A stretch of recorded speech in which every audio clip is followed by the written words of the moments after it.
नमस्कार, आप देख रहे हैं देवभूमि समाचार और मैं आपके साथ प्रियंका मलिक हाजिर उत्तराखंड की तमाम छोटी बड़ी खबरों के साथ। लेकिन खबरों का रुख करने से पहले एक नजर डाल लेते हैं हेडलाइंस पर। नरेंद्रनगर में 3 दिन तक चली G20 anti corruption working group की बैठक का समापन। भ्रष्टाचार को रोकने पर हुआ मंथन, 90 विदेशी मेहमान हुए थे शामिल।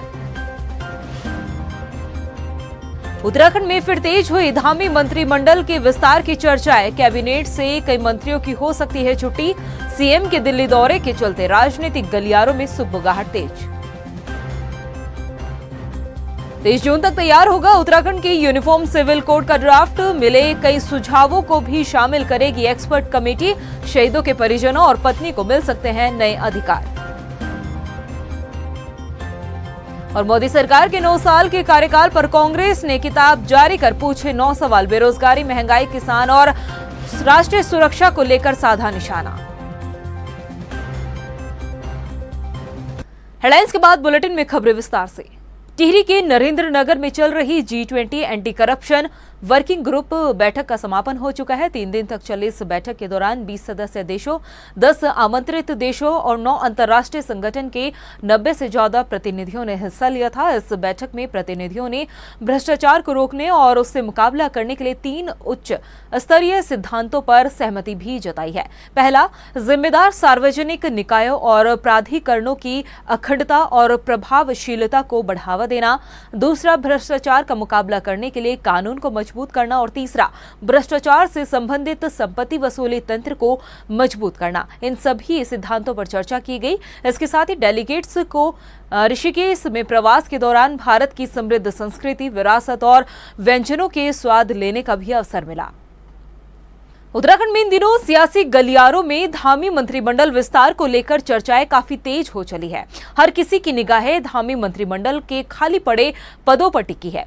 किसे जगह मिलेगी और किसके हाथ मायूसी लगेगी, ये तो वक्त ही बताएगा। मगर फिलहाल क्या कुछ चर्चाएं मंत्रिमंडल विस्तार को लेकर चल रही है और क्या कुछ समीकरण है विस्तार को लेकर, इस रिपोर्ट में देखिए। धामी कैबिनेट विस्तार की चर्चाएं तेज। किसे मिलेगी कैबिनेट में जगह, किसकी दावेदारी होगी मजबूत, कौन होगा मंत्रिमंडल से बाहर। उत्तराखंड में इन दिनों सबसे ज्यादा चर्चाएं कैबिनेट के विस्तार को लेकर चल रही है। भाजपा के भीतर मंत्रिमंडल विस्तार की चर्चाएं काफी तेज हो चली है। माना जा रहा है कि किसी भी वक्त मंत्रिमंडल विस्तार को हरी झंडी हाईकमान की तरफ से दिखाई जा सकती है। सीएम पुष्कर सिंह धामी भी दिल्ली दौरे पर है और बताया जा रहा है कि मुख्यमंत्री पुष्कर सिंह धामी हाईकमान से मंत्रिमंडल विस्तार को लेकर चर्चाएं भी कर सकते हैं। लेकिन इस बीच ये भी कहा जा रहा है कि मंत्रिमंडल विस्तार के दौरान कई कैबिनेट मंत्रियों की छुट्टी हो सकती है, जबकि कुछ कैबिनेट मंत्री लोकसभा चुनाव के दौरान अपनी दावेदारी कर रहे हैं। ऐसे में माना जा रहा है कि अगर हाईकमान ऐसे कैबिनेट मंत्रियों को लोकसभा के चुनावी मैदान में उतारते हैं तो उनको भी मंत्रिमंडल से उनकी छुट्टी कर दी जाएगी। देखिए, मंत्रिमंडल का विस्तार मुख्यमंत्री का विवेकाधीन का विषय होता है और राष्ट्रीय नेतृत्व से तो मिलेंगे। जो भी आदेश निर्देश रहेगा उसको इम्प्लीमेंट करेंगे। बहुत जल्दी सब चीजों का समाधान होगा। भाजपा कई समीकरणों को देखते हुए मंत्रिमंडल विस्तार को लेकर सियासी समीकरण साधने पर मंथन कर रही है। फिलहाल 4 कैबिनेट कुर्सियां खाली है। ऐसे में अगर किसी कैबिनेट मंत्री की छुट्टी भी मंत्रिमंडल से होती है तो ये आंकड़ा और भी बढ़ सकता है, जिससे कई दूसरे विधायकों को मंत्री बनने का मौका मिल जाएगा। मगर कांग्रेस इस मंत्रिमंडल विस्तार को लेकर विधायकों को केवल ख्वाब दिखाने की बात कर रही है। देखिए, वैसे तो ये बीजेपी का अंदरूनी मामला है, लेकिन मेरा ये मानना है कि बीजेपी इन पदों का इस्तेमाल झुनझुने के रूप में करती है ताकि एक उम्मीद बनी रहे विधायकों में कि यार मेरा मंत्री में नाम आ सकता है और उससे बहुत सारी चीजें साधी जा सकती हैं। पर मैं तो ईश्वर से केवल यही प्रार्थना करना चाहता हूं कि कोई ऐसा विधायक मंत्री ना बन जाए जो सड़कों पे लोगों को पीटे, गाली गलौज करे या विधानसभा में बैकडोर भर्ती करे और बीजेपी की हालत खराब हो जाए उसके खिलाफ कार्रवाई करने में। धामी कैबिनेट के विस्तार की चर्चाओं के बीच देखना ये होगा कि क्या वास्तव में लोकसभा चुनाव से पहले सियासी समीकरण को देखते हुए भाजपा हाईकमान मंत्रिमंडल विस्तार को हरी झंडी दिखाता है या नहीं। और उत्तराखंड में मंत्रिमंडल विस्तार होता है तो किन चेहरों की कैबिनेट से छुट्टी होगी और किन नए चेहरों को कैबिनेट में शामिल किया जाएगा, इस पर सभी की निगाहें टिकी हुई है। उत्तराखंड में विधानसभा चुनाव से ठीक पहले मुख्यमंत्री पुष्कर सिंह धामी ने प्रदेश की जनता से ऐसा वादा किया था जिस पर लोगों को विश्वास करना मुश्किल सा था, लेकिन धामी सरकार उस वादे को पूरा करने की ओर बढ़ चुकी है। क्या है वो वादा और क्या कुछ उस वादे के फायदे होने वाले हैं, इस रिपोर्ट में देखिए। यूसीसी का वादा हो रहा पूरा, जनता को है विश्वास, धामी सरकार करेगी कुछ खास। उत्तराखंड के मुख्यमंत्री पुष्कर सिंह धामी ने विधानसभा चुनाव से ठीक पहले उत्तराखंड की जनता से वादा किया था कि उनकी सरकार की वापसी होने पर प्रदेश में समान नागरिक संहिता यानी कि यूनिफॉर्म सिविल कोड को लागू किया जाएगा, जिसके तहत सभी धर्मों के लोगों के लिए एक कानून बनाया जाएगा। आज उसी कानून को बनाए जाने को लेकर तेजी से काम चल रहा है। कॉमन सिविल कोड को लेकर गठित की गई कमेटी लगभग अपने अंतिम दौर में है और ड्राफ्ट तैयार करने तक पहुंच चुकी है, लेकिन इस दौरान कमेटी के जो सुझाव मिले हैं उस पर गौर फरमाएं तो कॉमन सिविल कोड लागू होने के बाद प्रदेश में बहुत नियम कानून बदलने वाले हैं, जिससे प्रदेश सरकार की वाहवाही भी जरूर होने वाली है। लेकिन क्या कुछ वह प्रावधान यूनिफॉर्म सिविल कोड में जो मुख्य रूप से लागू हो सकते हैं, उन्हें आप बारीकी से समझिए। कमेटी के जो सुझाव मिल रहे हैं उसके मुताबिक लड़कियों की शादी की उम्र 18 से ऊपर बढ़ाए जाने के सुझाव मिले। ऐसे में माना जा रहा है कि हो सकता है कि लड़कियों की शादी की उम्र को बढ़ाया जा सके। सभी धर्मों की लड़कियों और लड़कों की शादी की उम्र एक समान किए जाने का भी सुझाव मिला। अभी तक कई धर्मों में लड़कियों और लड़कों की शादी की उम्र तय नहीं है। लड़कियों को संपत्ति बंटवारे में लड़कों के बराबर अधिकार मिलेगा या नहीं, इसको लेकर भी कमेटी के पास कई सुझाव। शहीद के परिजनों को भी बेटे के शहीद होने पर बेटे की संपत्ति के साथ अन्य अधिकार दिए जाने के भी सुझाव मिले हैं। अभी तक शहीद होने पर केवल पत्नी को ही शहीद की संपत्ति और शहादत पर मिलने वाली राशि का हक है, लेकिन उत्तराखंड में जिस तरीके से बड़ी तादाद में सेना में जवान काम करते हैं, उसके बाद शहादत होने पर माता पिता बेसहाय हो जाते हैं। उसको देखते हुए कमेटी शहीद के माता पिता को लेकर भी कोई बड़ा निर्णय ले सकती है। जिस तरीके से माता पिता की संपत्ति पर पूर्ण तरीके से उनके पुत्रों का अधिकार होता है, ठीक उसी तरीके से यदि किसी का बेटा अच्छी आय प्राप्त कर रहा है और उसके माता पिता की आर्थिक स्थिति सही नहीं है, तो उस आधार पर भी बेटे की संपत्ति पर माता पिता का अधिकार मिलने को लेकर सुझाव मिले हैं, जिस पर भी कमेटी ड्राफ्ट में कोई बड़ा सुझाव दे सकती है। अभी तक शादी के बाद रजिस्ट्रेशन की अनिवार्यता नहीं है, लेकिन जिस तरीके से पत्नी को धोखा देकर कई शादियां आज के समाज में कई जगह देखने को मिलती है, उसे देखते हुए शादी को लेकर रजिस्ट्रेशन की अनिवार्यता और आधार कार्ड से इसे शादी के स्टेटस को लिंक किए जाने के सुझाव मिले हैं। आज के समाज में लिविंग रिलेशनशिप का मुद्दा सबसे ज्यादा गरमाया हुआ है, इसलिए यूनिफॉर्म सिविल कोड को लेकर गठित की गई कमेटी को लिविंग रिलेशनशिप को लेकर भी कई सुझाव मिले। कुल मिलाकर देखिए तो यूनिफॉर्म सिविल कोड को लेकर जो सुझाव कमेटी को मिले हैं, उनमें महिलाओं के अधिकारों को ज्यादा मजबूत करने के सुझाव हैं। कमेटी के अध्यक्ष रंजना प्रकाश देसाई का भी कहना है कि कॉमन सिविल कोड में महिलाओं के अधिकारों को ज्यादा मजबूत किए जाने के सुझाव है। कंसर्न आज ऐसे दिखाई दिया, लिव इन पर बहुत लोगों का कंसर्न है और लेडीज के जो राइट्स है उनको समानता मिले, वो हमारा भी फोकस है। लेडीज और चिल्ड्रन हमारा फोकस है, तो वो उसको आज बहुत सपोर्ट मिला।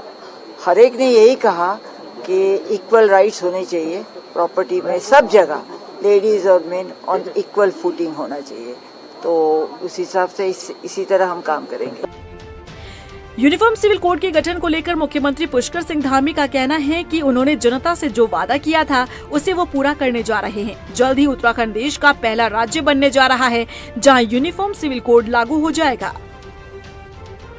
देखिए, यूसीसी हमारा संकल्प है और हमने उत्तराखंड के अंदर सरकार का जो पहला निर्णय, हमारा ये नई सरकार के गठन होने के बाद जो पहला निर्णय हमने लिया था कि हम यूसीसी के लिए कमेटी का गठन करेंगे और 1 साल तक कमेटी ने अपना काम पूरा करने की दिशा में काफ़ी बढ़ गए हैं। 30 जून तक उन्होंने कहा है कि वो उसकी रिपोर्ट सौंप देंगे।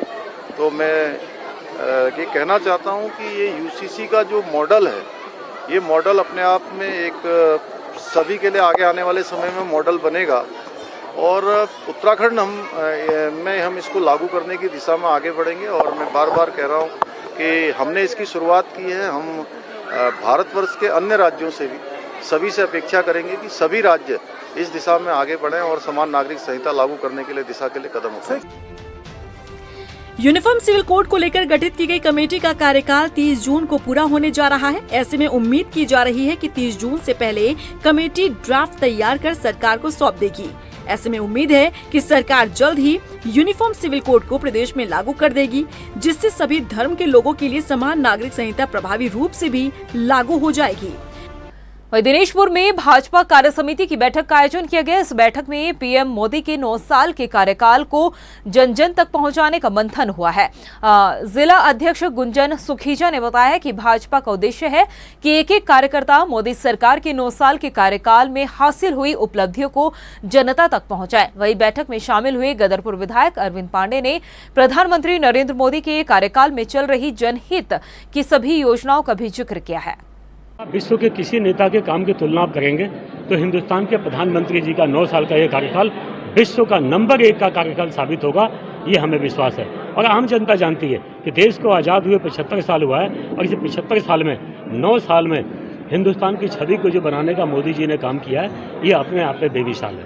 एक दो उपलब्धि बताइए सर, जो अच्छा काम हुआ, एक दो बताइए। गरीब माताओं बहनों के सर पे छत, गरीब माताओं बहनों बेटियों की इज्जत के लिए शौचालय, किसी माता बहन को चूल्हा ना फूकना पड़े, गैस का सिलेंडर और चूल्हा, आयुष्मान भारत, निःशुल्क 5 लाख रुपए तक का इलाज, ये अपने आप में ऐतिहासिक काम है। लोहाघाट में भाजपा महिला मोर्चा ने बैठक का आयोजन किया। इस बैठक में राष्ट्रीय कार्यकारिणी सदस्य पी थामाराई सेल्वी भी शामिल हुई। बैठक में साल 2024 के लोकसभा चुनाव पर मंथन किया गया, जिसमें कार्यकर्ताओं से केंद्र और राज्य सरकार द्वारा चलाई जा रही जन कल्याणकारी योजनाओं को जनता तक पहुंचाने के लिए निर्देश भी दिए हैं। आज इस डेट में हमारी महिला मोर्चा बहुत अच्छा काम कर रही है। हमारी महिला मोर्चा का वोट बैंक भी इस बीच बहुत बड़ा है और जो लोकसभा चुनाव होंगे, जो निकाय चुनाव होंगे, हमारी महिला मोर्चा अपना बहुत ही योगदान देंगी। और मेरी पूरी महिला मोर्चा की तरफ से मैं अभिनंदन कर रही हूँ। मैं ये कह रही हूँ कि जैसे मैं आज अपनी महिला मोर्चा को देखी और इससे पूर्व में जो भी इलेक्शन हुए हैं और उसमें मेरी महिला मोर्चा का सबसे ज्यादा योगदान है। वहीं मुख्य विपक्षी दल कांग्रेस ने प्रधानमंत्री नरेंद्र मोदी के 9 साल के कार्यकाल पर 9 सवाल पूछे हैं। कांग्रेस की राष्ट्रीय प्रवक्ता डॉक्टर एमी याग्निक ने कहा कि सरकार 9 साल पूरे होने पर जरूर जश्न मनाए, मगर कांग्रेस के पूछे गए सवालों का जवाब भी दे। कांग्रेस सरकार से अर्थव्यवस्था, राष्ट्रीय सुरक्षा, बेरोजगारी, महंगाई, किसानों की दोगुनी आय के अलावा अडानी ग्रुप और राष्ट्रीय सुरक्षा को लेकर हमलावर नजर आ रही है। कांग्रेस ने सरकार को भ्रष्टाचार के मुद्दे पर भी घेरा है। इसके साथ ही कांग्रेस ने अपने सवालों से जुड़ी एक किताब को भी जारी किया है।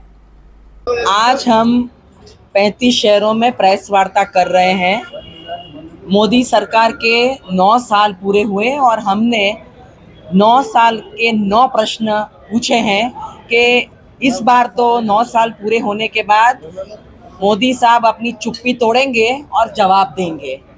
हमने जो प्रश्न पूछे हैं उनको, वो बेरोजगारी, महंगाई, भ्रष्टाचार और मित्रवाद, सामाजिक सुरक्षा, सामाजिक न्याय और जो सद्भावना सामाजिक देश में जो है बनाई जो व्यवस्था थी उसका जो भंग हुआ है और उसका नजरअंदाज हुआ है और जो भ्रष्टाचार बढ़ गया है, उसके लिए सवाल पूछा है। उत्तराखंड में एक तरफ छात्रों को उचित शिक्षा व्यवस्था प्रदान करने के लाख दावे होते हैं, लेकिन इस बार उत्तराखंड बोर्ड के रिजल्ट ने सबको हैरान कर दिया है। आम बोलचाल वाली भाषा जिसका सबसे ज्यादा इस्तेमाल किया जाता है लिखने और बोलने में, यानी कि हिंदी विषय में तकरीबन 10,000 बच्चे फेल हुए हैं। यह रिपोर्ट देखिए। उत्तराखंड बोर्ड रिजल्ट ने किया हैरान। हिंदी विषय का खराब रहा परिणाम, फेल हुए करीब 10,000 छात्र। आखिर कौन है इसके लिए जिम्मेदार? उत्तराखंड में शिक्षा व्यवस्था को ढर्रे पर लाने के लिए और छात्रों को शिक्षा में सुधार के लिए हर सुविधा प्रदान करने का सरकार की तरफ से दावा किया जाता है। शिक्षकों को पहाड़ चढ़ाने की योजना भी बनाई जाती है, लेकिन उत्तराखंड बोर्ड का जब रिजल्ट सामने आया तो वाकई में ये सबको हैरान कर देने वाला था। हिंदी जो आम बोलचाल वाली भाषा है, लिखने में भी सबसे ज्यादा इस्तेमाल की जाती है, लेकिन उसी हिंदी विषय में तकरीबन 10,000 बच्चे फेल हो गए। 10वीं और 12वीं में कुल 9,699 बच्चे हिंदी विषय में फेल हुए हैं। आंकड़ों पर अगर गौर करें तो इस साल 10वीं में हिंदी विषय में 1,26,192 छात्रों ने परीक्षा दी, जिनमें 1,24,208 छात्र पास हुए। जबकि 4,984 छात्र फेल हो गए। 12वीं में 1,23,009 छात्रों ने परीक्षा दी थी। इनमें 1,18,294 पास हुए और 4,715 विद्यार्थी फेल हो गए। वहीं इनमें छात्र और छात्राओं की बात करें तो 10वीं में हिंदी विषय में 6,186 छात्र फेल हुए हैं, तो वहीं 12वीं में 3,513 छात्राओं की ये संख्या है। उत्तराखंड बोर्ड परीक्षा में हिंदी के खराब परिणाम को लेकर विशेषज्ञों का मानना है कि हिंदी विषय में छात्रों की रुचि कम हो गई है। आम बोलचाल के कारण छात्र हिंदी को गंभीरता से नहीं लेते, लेकिन हिंदी में पास होना छात्रों के लिए जरूरी है। यदि कोई छात्र हिंदी में पास नहीं हुआ और अन्य सभी विषयों में पास हो गया तो उसे फेल ही माना जाता है। लेकिन सवाल तो ये है कि क्या वाकई में हिंदी विषय में छात्रों की कम होती रुचि के कारण इतनी बड़ी संख्या में बच्चे फेल हुए हैं, या फिर वजह कुछ और है? क्योंकि इससे पहले अटल उत्कृष्ट स्कूल का परिणाम भी निराशाजनक रहा। हालांकि इस मामले में प्रदेश के शिक्षा मंत्री धन सिंह रावत ने सफाई पेश करते हुए कहा था कि बच्चों का पैटर्न बदला है। हिंदी से इंग्लिश में आने के कारण बच्चे अच्छा परफॉर्म नहीं कर पाए हैं। लेकिन अब मंत्री जी हिंदी विषय में फेल छात्रों को लेकर क्या कहेंगे? क्या छात्रों की पढ़ाई में रुचि कम हो रही है, या फिर सिस्टम ने ही काम करना बंद कर दिया है? खानपुर और लक्सर क्षेत्र में अवैध खनन पर हल्ला बोलते हुए विधायक उमेश कुमार ने मोर्चा खोल दिया है। आपको जानकर हैरानी होगी कि बालावाली क्षेत्र में खनन माफिया ने बीच गंगा में खनन करने के लिए ड्रेजिंग मशीन लगा रखी है। नियमों को ताक पर रखकर बीच गंगा में खनन किया जा रहा है। मौके पर पहुंचे विधायक उमेश कुमार ने न सिर्फ खनन के इस खेल को कैमरे में कैद किया, बल्कि कई गंभीर सवाल भी उठाए हैं।